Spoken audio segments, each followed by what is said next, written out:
Hey everyone! I wanted to come on here and share with you guys our deliciously simple top 5 tips for shopping on a budget.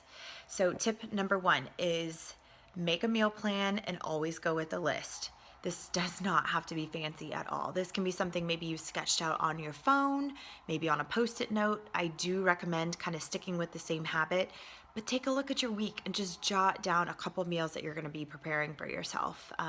It's really going to save you a lot of time that you're not going to be making those, kind of last second trips to the grocery store, buying things that you don't really need. Make a meal plan and go with a list. It's going to be really beneficial over time.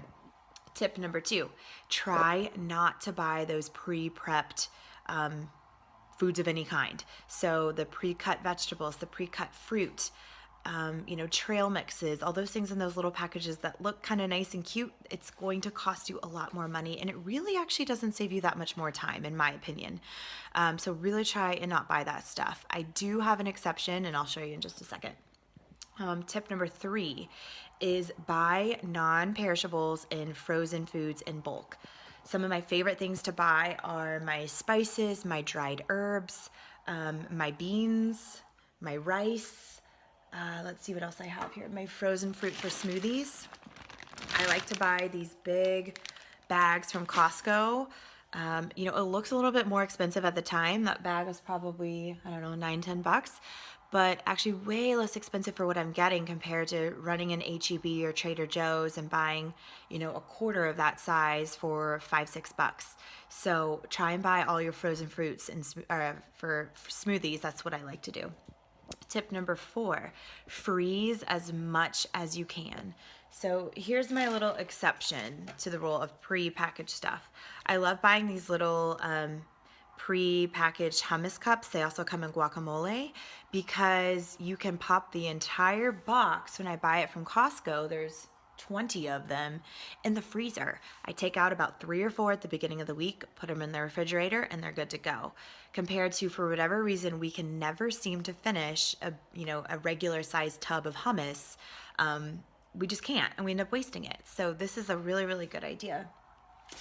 Let's see, what else do I freeze?